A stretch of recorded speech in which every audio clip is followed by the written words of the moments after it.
jamaah, masih di Islam itu Indah dan hari ini kita sedang membahas tema permintaan anak yang tak pernah terucap. Masya Allah, kita udah dapat 5 loh, Masya Allah. Yang pertama adalah permintaan anak untuk tidak memarahi mereka di depan umum. 2. Yang kedua, permintaan anak untuk tidak dibanding-bandingkan. 3.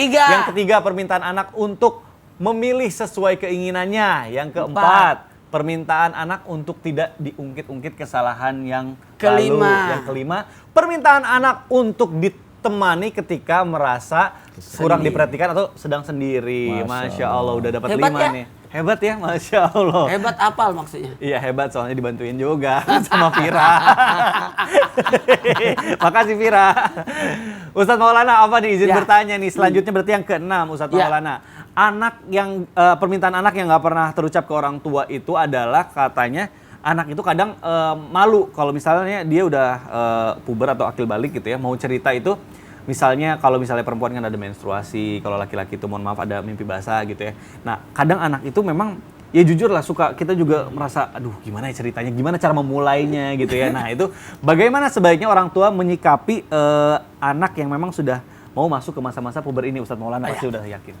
Tahu, silakan Guru. Izin Ustaz Ahmad Khan dan Ustaz Sam, saya terus terang, satu kepanikan saya karena saya memiliki 3 anak perempuan, 1 anak laki-laki. Dan yang paling berat bagi saya adalah menjelaskan tentang tohara, kesucian buat anak perempuan saya. Tahu nggak bagaimana cara saya? Gimana Ustaz? Saya menjadikan itu bukan sesuatu yang tabu, tapi sesuatu yang menyenangkan. Saya bikinkan acara khusus, kasih hadiah kalau anak saya halangan pertama. Wah, jadi dia bangga. Lalu saya jelaskan keutamaan orang-orang yang halangan. Sampai Anwar juga minta halangan. Nggak bisa dong, Anwar laki-laki. Anwar kan laki-laki. Maksudnya. Jadi lebih dapat hadiah kali ya. Enaknya kalau halangan. Kenapa? Kalau halangan, libur tidak sholat. Tidak sholat. Jadi dia bebas. Jadi kan yang lain kan sholat berjamaah. Kenapa Nora tidak sholat? Dia lagi halangan, nak. Jadi gitu. Jadi bukan sesuatu yang menjijikkan atau sesuatu yang ketika orang halangan, kan biasa anak-anak kan takut. Sekarang adalah PR saya, ada anak laki-laki saya. Kalau anak perempuan kan gampang ketahuan ketika dia halangan, datang bulan dan sebagainya. Itu harus dijelaskan bahwa itu adalah sesuatu kalau kamu sudah dewasa. Jadi kita sesuatu yang membanggakan, bukan sesuatu yang tahu. Diledek, jangan diledek. Justru diberikan kebanggaan, prestasi luar biasa anak saya. Akhirnya sekarang lagi nunggu, kok aku belum halangan-halangan ya? Karena dia merasa kalau halangan cepat besar, dewasa, harus wajib sudah pakai jilbab, tidak boleh lagi kelihatan rambutnya. Itu sesuatu yang menyenangkan. Ada perenya puasa, saya halangan. Jadi kata Anwar kalau saya juga mau halangan, abah tidak puasa dia. Jadi gitu. Yang kedua, mohon maaf, kita butuh bantuan orang yang terdekat untuk bisa menjelaskan tata caranya, apa-apa yang tidak boleh dilakukan, apa-apa yang boleh dilakukan. Terima kasih banyak. Di dunia pendidikan sudah diaturkan demikian. Begitu pula di pembelajaran agama. Maka dalam hal ini sosok orang tua masukkan anak kita di sekolah dan senantiasa koordinasi sama gurunya perihal tentang ini. Karena alhamdulillah dalam pelajaran agama, pelajaran di sekolah sudah diaturkan ciri-ciri orang balik. Jadi dia harus tahu ciri-ciri orang balik. Dan Allah apa yang harus diajarkan. Bukankah sudah diajarkan oleh Rasulullah dalam usia 7 tahun dia ajarkan untuk perkenalkan salat. 10 tahun harus dipisahkan. Masya Allah. Jadi sudah diaturkan.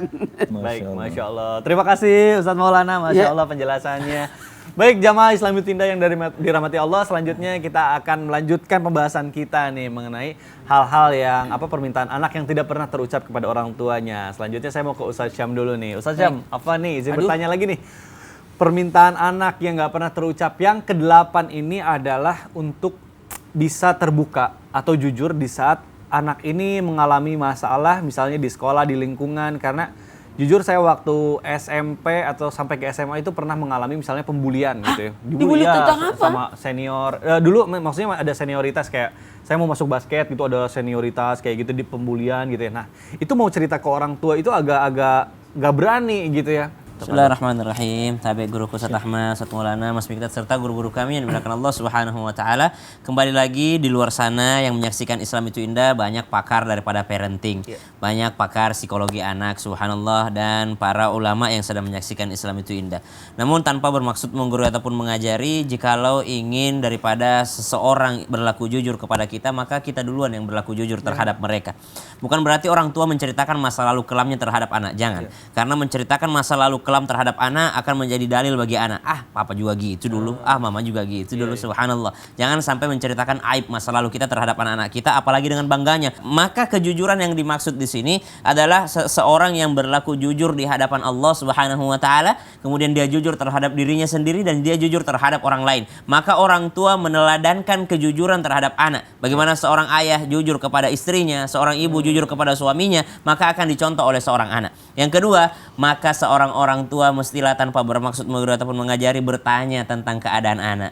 Ya, mestilah seorang orang tua evaluasi. Sekolah itu bukan bengkel ketok magic, subhanallah. Banyak orang tua langsung aja masukin anak, udah tunggu beres, ya terima beres, subhanallah. Ternyata tidak, subhanallah. Anak itu tetap saja pendidikan utamanya adalah di dalam rumahnya. Maka orang tua mestinya bertanya tentang keadaan anak hari itu. Gimana nak sekolahmu hari ini? Banyak orang tua yang sibuk bekerja di luar, sampai di rumah masih sibuk bekerja juga dengan online-nya, subhanallah. Maka tanya keadaan anak. Boleh dengan bertanya, bagaimana engkau di sekolah? Adakah yang menyakitimu? Bagaimana nilaimu? Adakah orang yang jahat kepadamu? Berikan nasihat-nasihat. Sebagaimana Luqmanul Hakim memberikan nasihat kepada anaknya bahwasanya kebaikan, ya bunayya, wahai anakku, intaku mithqala dzarratin min khardalin fatakum fi sakhra. Kebaikan sekecil apapun itu nak, pasti akan ada balasannya dari Allah Subhanahu wa taala. Ajarkan anak untuk berbuat baik, subhanallah. Kemudian yang ketiga, jikalau sudah terjadi sesuatu yang berbahaya, mestinya sudah mesti dilaporkan kepada pihak yang bertanggung jawab, termasuk kepada sekolahnya, ya, termasuk kepada mungkin kepolisian boleh, ya. Kemudian sesuatu yang bisa mencegah. Kita nih melapor polisi ataupun seorang anak melapor ke orang tuanya bukan berarti cemen, bukan berarti sesuatu yang dianggap lemah, tidak. Tapi melapor ini untuk mencegah daripada keburukan selanjutnya, maka boleh saja dilaporkan. Wallahu ta'ala a'lam. Apalagi sudah membahayakan fisiknya Dan nyawanya. nyawanya Dan mental juga loh sekarang iya. tuh, masya Allah. Jadi Tapi disinilah gunanya ada aturan. Ya, betul. Aturan itu adalah untuk kebaikan kita semua. Iya. betul. Jadi untuk anak-anak atau misalnya orang tua di luar sana, sekarang mungkin orang tuanya harus lebih bisa memancing, menanyakan kabarnya. Betul. Tadi kata Ustaz sebelum di sekolah. terjadi, nak kalau ada apa-apa di sekolah ngomong ya. Cerita, betul, masya Allah. Baik, terima kasih Ustaz Syah penjelasannya.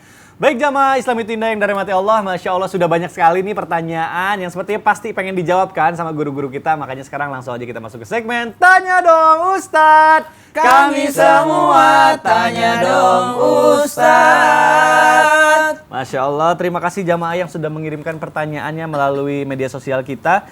Yang pertama ada pertanyaan dari Instagram @hamba_Allah. Baik. Assalamualaikum Ustadz. Waalaikumsalam warahmatullahi wabarakatuh. Anak saya sering murung pas saya tanya, kenapa dia malah bilang nggak apa-apa, padahal saya merasa ada yang aneh darinya. Saya sebagai orang tua khawatir anak saya kenapa-napa. Apakah saya boleh memaksa anak saya untuk jujur kepada saya agar mau terbuka kepada saya, Ustadz? Nah ini mungkin Ustadz Amakan boleh dijawab melalui tausiah nih, silakan. Izin Ustadz. Jamaah Islam itu indah yang dirahmati oleh Allah Subhanahu wa taala. Setiap orang tua pasti menginginkan anaknya tumbuh berkembang dalam keadaan ceria, jujur, dan juga terbuka dengan apa yang terjadi dalam kehidupannya sehari-hari. Maka orang tua ini harus memiliki peran penting di dalam didik anak agar anak itu terbiasa untuk terbuka kepada orang tuanya tanpa dipaksa oleh orang tuanya. Akan tetapi ketika orang tua melihat ada sesuatu yang aneh dalam diri anak, maka orang tua boleh bertanya kepada anaknya. Akan tetapi ada beberapa hal yang perlu diperhatikan oleh orang tua agar anak itu tidak merasa dirinya itu dipaksa oleh orang tuanya. Nah, kesenggangan yang terjadi ini sehingga menyebabkan anak itu tertutup dan tidak mau bercerita tentang apa yang terjadi dalam kehidupannya kepada orang tuanya. Ini yang harus dihindari. Dengan cara apa? Ada 5 perkara yang harus kita perhatikan. Yang pertama diantaranya, jadilah orang tua yang tidak memaksa kepada anak. Akan tetapi bersahabatlah dengan anak. Bersahabat dengan anak, berteman dengan anak, selalu senantiasa menanyakan bagaimana kabar anaknya, selalu senantiasa ikut bergabung di dalam kegiatan-kegiatan anak pada saat orang tua memiliki waktu-waktu senggang dan memang harus meluangkan waktu untuk anaknya, ya, di dalam hal-hal yang memang anak itu butuh kepada dukungan orang tuanya. Lalu kemudian dengan bersahabat dengan anaknya, maka ini akan memberikan satu media untuk bisa menjadi penghubung anak itu jujur dan terbuka kepada orang tuanya. Tapi kalau dengan cara memaksa, maka anak itu akan semakin menutup diri sehingga dia tidak akan mau menceritakan apa yang terjadi dan keanehan yang ada pada dirinya yang orang tua ingin tahu. Maka jangan dipaksa, tapi lebih ke bersahabat dengan anak. Lalu kemudian biasanya kalau udah bersahabat, nanti dia akan cerita sendiri kepada orang tuanya. Lalu kemudian yang kedua adalah jangan menyerah. Jangan menyerah. Jadi orang tua itu selalu senantiasa dalam 3 hal. Yang pertama, menjadi teladan bagi anaknya. Yang kedua, memberi nasihat. Yang ketiga, mendoakan anak. Jadi orang tua itu harus jadi teladan.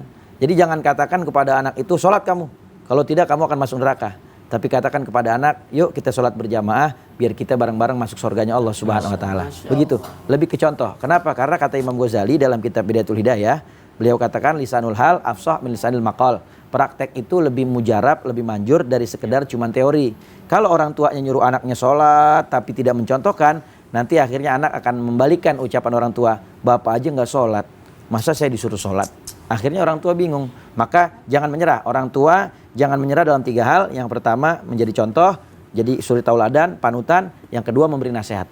Betul tadi kalau Ustadz Maulana bilang, jadi nenek tuh ya. Jadi nenek. Selalu senantiasa bawel. Ini nenek nih. Maka itu penting. Kenapa? Karena orang tua itu jangan menyerah dalam menasihati anak.